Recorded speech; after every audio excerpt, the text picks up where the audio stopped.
Lições Bíblicas Adultos.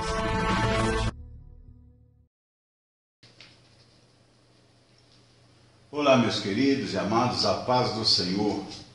Quero agradecer a Deus pela sua vida, você que tem nos acompanhado sistematicamente toda semana nos nossos estudos da Escola Bíblica Dominical. Hoje nós estamos aqui com a lição de número 8, que vem com o título A Igreja de Cristo. Essa é a nossa lição do dia 20 de agosto de 2017, do nosso terceiro trimestre. E o nosso texto áureo nos diz: porque onde estiverem 2 ou 3 reunidos em meu nome, aí estou no meio deles. Mateus capítulo 18, versículo 20. E a nossa verdade prática diz o seguinte: cremos na igreja, que é o corpo de Cristo, uma santa e universal assembleia dos fiéis remidos de todas as eras e todos os lugares. E a nossa leitura bíblica em classe se encontra em 1 aos Coríntios, no capítulo 12, versículo 12 ao 20 e 25 a 27. Meus caros professores, nós temos como objetivo geral mostrar que a igreja como o corpo de Cristo e os elementos também que a identificam. E os nossos objetivos específicos que nós temos na nossa lição de hoje, para trabalharmos um em cada tópico. O primeiro é apresentar o significado da palavra igreja e os seus desdobramentos. E segundo, explicar os elementos que identificam a igreja. E terceiro, conscientizar os crentes de que eles são membros do corpo de Cristo. Então, meu caro professor, é de suma importância para o aluno ter uma compreensão bíblica e teológica a respeito da natureza da Igreja de Cristo. Hoje, há algumas ideias equivocadas quanto a algumas instituições que se chamam igrejas. Muitos confundem a igreja com essas instituições. Um dos objetivos dessa lição, dessa semana, é exatamente esclarecer essa questão. O que é a Igreja de Cristo? Qual a diferença entre a sua natureza visível e a sua natureza invisível? Qual o papel do membro do corpo de Cristo? Essas são algumas questões que devem nortear a nossa aula dessa semana. O nosso desejo é que a sua classe compreenda melhor o maravilhoso privilégio de pertencer ao corpo de Cristo, a igreja do Senhor que aguarda o arrebatamento. Meus queridos, a descida do Espírito Santo no dia de Pentecostes marcou o início da jornada da igreja. E vemos o seu final glorioso no epílogo da história humana, em Apocalipse. Todos nós fazemos parte dessa história.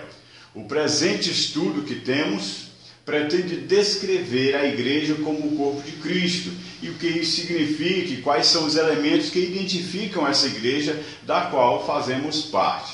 Então, a primeira coisa que nós vamos ver aqui no primeiro tópico é a questão, a comunidade dos fiéis. Vamos ver a questão etimológica, a etimologia. Nós sabemos que o termo grego para igreja é eclésia e literalmente significa chamado para fora. O verbo grego ekaleo, chamar, convocar, que não aparece no Novo Testamento grego e só ocorre 2 vezes na Septuaginta, e chamaram Ló. Isso é onde, nesse texto de Gênesis 19:15, é onde aparece o termo grego ekaleo. E chamarás pacificamente, Deuteronômio 20, versículo 10 também, na mesma Septuaginta também é onde aparece. Agora, o substantivo eclésia aparece 115 vezes no Novo Testamento, das quais em apenas 5 não é traduzido por igreja. Então nós vemos em Atos, no capítulo 19, versículo 32, 39 e 41, a ideia é de ajuntamento ou assembleia, como aparece na edição revista e atualizada. E nas outras duas ocorrências, o termo refere-se à congregação de Israel, que é em Atos, no capítulo 7, verso 38, e Hebreus, capítulo 2, verso 12. A Assembleia dos Cidadãos. Vamos ver ainda essa questão no nosso subponto 2. A Septuaginta emprega o mesmo termo, eclésia, para traduzir o hebraico kahal, assembleia, multidão humana reunida, em referência à congregação de Israel. Podemos conferir Deuteronômio 23, versículo 2, 31, versículo 30 e 2 Crônicas 6, verso 3. Esse era o mesmo vocábulo para a Assembleia dos Cidadãos em Atenas. Mas o termo aparece no Novo Testamento com um significado glorioso. Assim que já não sois estrangeiros nem forasteiros, mas concidadãos dos santos e da família de Deus. Efésios capítulo 2, versículo 19. E universal assembleia e igreja dos primogênitos, em Hebreus capítulo 12, versículo 23. Então essas palavras expressam um tom de uma celebração jubilosa, de uma reunião festiva com todos os remidos como cidadãos da comunidade celestial, conforme nós podemos conferir em Apocalipse capítulo 5, versículos 11 ao versículo 13. Nosso terceiro subponto nos diz assim: o significado da expressão Santa Igreja Católica. Essas palavras aparecem nos principais credos da antiguidade cristã. O termo grego usado para universal, que é católicos, ou universal ou geral, significa literalmente de acordo com o todo, pois é substantivo composto por katá e holos. A preposição grega katá significa de cima para baixo, contra, ao longo de, conforme, de acordo, segundo. E a palavra holos quer dizer todo, inteiro, completo. Então, foi Inácio, bispo de Antioquia, do ano 70 a 110, que empregou o termo para designar a igreja com o sentido de geral, universal. Mas o significado exato do termo se perdeu com o tempo. Então, nós podemos observar aqui, meus amados, nesse primeiro tópico, ele é um pouco técnico, mas é importante conhecer o sentido etimológico do termo igreja. O comentarista mostra aqui, o pastor Ezequias Soares mostra que eclésia é uma palavra grega que significa um grupo de pessoas chamado para fora, e a interliga com o termo hebraico kahal, que significa assembleia, multidão humana reunida. Então, isso no contexto do Antigo Testamento. Então, essa é a igreja no seu sentido etimológico. Vamos então para o nosso segundo tópico, que nos diz os elementos que identificam uma igreja. Afinal, o que é igreja? Igreja é toda congregação ou assembleia que se reúne em torno do nome de Jesus Cristo, nosso Senhor e Salvador. Isso professando a sua fé nele publicamente e de forma diversificada, aberta a todas as pessoas, a qual inclui o batismo e a ceia do Senhor, que são reuniões específicas da igreja. Trata-se da igreja no sentido completo da palavra. Como Jesus mesmo prometeu, ele está presente na igreja por meio do Espírito Santo até a consumação dos séculos. Mateus capítulo 18, verso 20 e capítulo 28, versículo 20. E as ordenanças? São duas ordenanças da igreja dada por Jesus. Essas são ordens específicas do Senhor. A primeira é o batismo em águas, que diz: portanto, ide, ensinai todas as nações, batizando-as em nome do Pai, do Filho e do Espírito Santo. A segunda é a ceia do Senhor. Fazei isto em memória de mim. O batismo em águas é o rito que simboliza a nossa união com Cristo e é a nossa confissão pública de fé em Jesus. Como se nasce apenas uma vez, Da mesma forma, o batismo acontece uma única vez. Já a ceia do Senhor é um rito da comunhão e significa a continuação da vida espiritual. O crente em Jesus precisa estar em comunhão com a igreja para participar da ceia do Senhor. Isso por si mostra a impossibilidade de alguém querer ser crente sem se tornar membro da igreja. E a adoração na igreja? Os crentes em Jesus se reúnem para a adoração pública e coletiva. Os dois principais verbos gregos para adorar no Novo Testamento são proskuneo, que significa adorar, render homenagem, no sentido de prostrar-se, conforme nós podemos conferir em Apocalipse, capítulo 19, versículo 10. E latreo, que significa servir a Deus, em Apocalipse 22, versículo 3. À luz da Bíblia, podemos definir a adoração como serviço sagrado, culto ou reverência a Deus por suas obras e por aquilo que Ele mesmo é. Não há diferença entre servir e adorar, nem entre prostrar-se e adorar. Então nós conferimos aí no Salmo 100, que diz: celebrai imperativamente com júbilo ao Senhor. Os principais elementos de um culto são oração, louvor, leitura bíblica, pregação ou testemunho, oferta e manifestação dos dons do Espírito Santo.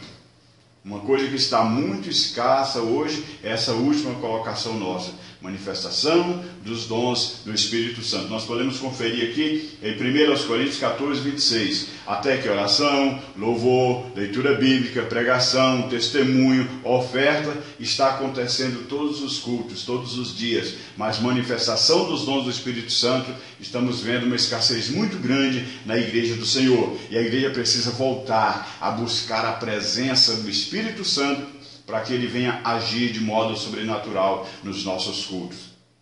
E a igreja como família de Deus. Não devemos confundir igreja com templo. A casa de Deus é outra coisa. Há passagem no Novo Testamento que o termo casa parece referir-se à igreja, como diz, por exemplo: para que saibais como convém andar na casa de Deus, que é a igreja do Deus vivo, em 1 Timóteo capítulo 3, versículo 15. E também, vós como pedras vivas sois edificados casa espiritual e sacerdócio santo, em 1 Pedro 2, 5. E também, já é o tempo de que comece o julgamento pela casa de Deus, 1 Pedro 4, 17. Então, o termo casa também é utilizado na Bíblia metaforicamente para designar família. A igreja é citada como a família de Deus e o templo espiritual de Deus. É por isso que chamamos de irmãos aqueles que se convertem ao Senhor Jesus. Precisamos nos identificar primeiro com o Senhor Jesus Cristo, parecer com Ele no amor, no trato com as pessoas, nas estratégias de trabalho, no aproveitamento das oportunidades, no uso de autoridade para libertar os oprimidos e na compaixão pelas pessoas. Enfim, identificar-se com Cristo é ser parecido com Ele no projeto de transformar o mundo. Precisamos também de identificação entre nós mesmos, ou seja, precisamos entender e praticar o que é ser igreja. Não me refiro a uma comunidade burocrática, fria, cheia de deveres, de direitos, sem vida nem poder. Igreja não é um lugar onde a multidão ali chega triste e sai vazia, nem tampouco um meio através do qual se possa ganhar dinheiro, explorando a boa-fé alheia. Igreja não é uma facção dividida por um grupo de radicais e outro de liberais, onde só há confronto e não há vida. Igreja não é lugar de promessas mirabolantes, mas um lugar de vida onde Jesus se manifesta, onde há sinceridade, onde acontecem maravilhas e onde o amor tem liberdade de atuar, onde há comunhão e onde há poder. Vamos então para o nosso terceiro tópico, que nos diz assim: o corpo de Cristo. O corpo e seus membros. A igreja é o corpo místico de Cristo. Efésios capítulo 1, verso 22 e 23. O apóstolo Paulo chama a atenção para um detalhe importante. O corpo é um e tem muitos membros, e todos os membros, sendo muitos, são um só corpo. 1 aos Coríntios, capítulo 12, versículo 12. Mas ele não relaciona o tema unidade e diversidade do corpo e seus membros com a igreja, o que era de se esperar, mas diz o seguinte: assim é Cristo também, longe de confundir com a igreja, pois Jesus é transcendente. Colossenses capítulo 1, verso 16 e 17. O que Paulo nos ensina é que pertencemos a Cristo e por ele somos membros do seu corpo. E morada de Deus. Quando Saulo de Tarso se encontrou com Jesus no caminho de Damasco, ele ouviu a voz que dizia: Saulo, Saulo, por que me persegues? Saulo perseguia os discípulos de Jesus, mas o Senhor se identificou com eles. O apóstolo foi levado à igreja e ele entendeu que a igreja é o corpo espiritual de Cristo, sendo o Senhor mesmo a cabeça. E seus membros são o templo de Deus, a habitação do Espírito Santo. Em outras palavras, a morada de Deus no Espírito. Efésios 2, 22. O tabernáculo e o templo em Jerusalém representavam a presença de Deus. O salmista diz: Senhor, eu tenho amado a habitação da tua casa, o lugar onde permanece a tua glória. No Salmo 26, versículo 8. Não existe mais o templo de Jerusalém, mas Deus habita no cristão individual. Os membros do corpo. A tradução por um só Espírito, em 1 aos Coríntios, capítulo 12, versículo 13, aparece na versão Almeida do século 21, e expressões correlatas na tradução, nova tradução na linguagem de hoje, e nova versão internacional, que tem essa nota, ou com, ou ainda por. Não significa o mesmo que em um só Espírito. As duas versões são gramaticalmente legítimas. Ser batizado por um só Espírito quer dizer que é o Espírito quem batiza. Isso significa ou indica a iniciação dos crentes no corpo de Cristo e não se refere ao batismo do dia de Pentecostes. Essa posição é defendida também por Stanley Orton. Não há distinção de pessoas, raça ou status social na igreja. O apóstolo explica: formando um corpo, quer judeus, quer gregos, quer servos, quer livres, e todos temos bebido de um mesmo Espírito. 1 aos Coríntios, capítulo 12, versículo 13, a parte B. A ilustração do corpo humano com a igreja, nos versículos seguintes, mostra a unidade. Além disso, a diversidade. Ensina também que precisamos uns dos outros e que igualmente diferimos entre si. 1 aos Coríntios, capítulo 12, versículo 18. E que precisamos cuidar uns dos outros. 1 aos Coríntios, capítulo 12, versículo 25. Isso é igreja. Então, a fim de enfatizar e visualizar a relação viva dos crentes com o Cristo, a Bíblia o apresenta como o cabeça da igreja e a igreja como seu corpo.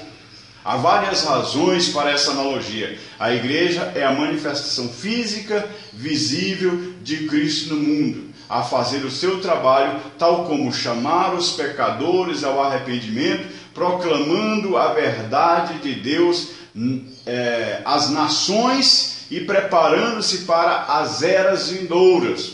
A igreja também é um corpo composta de um arranjo complexo de diversas partes, cada qual discreta, cada qual recebendo do cabeça, cada qual com seus próprios dons e ministérios. Contudo, todos necessários à obra de Deus por acontecer. Então, meus amados, diante do esforço, concluímos que Deus estabeleceu a sua morada, primeiramente no tabernáculo, depois no templo, ambos consagrados a Ele, e que, da mesma forma, o Espírito Santo também estabeleceu a sua habitação no corpo do cristão individual. Entre gentios e judeus, o Senhor Jesus formou um novo povo, de modo que o gentio deixa de ser gentio quando se converte ao Evangelho de Jesus Cristo. A missão principal da igreja é adorar a Deus e propagar o seu Evangelho a todas as nações da terra. Que Deus te abençoe e não esqueça de deixar aí a sua curtida, de compartilhar nas suas redes sociais. Você que não é inscrito, se inscreva no nosso canal para estar nos ajudando, em nome de Jesus.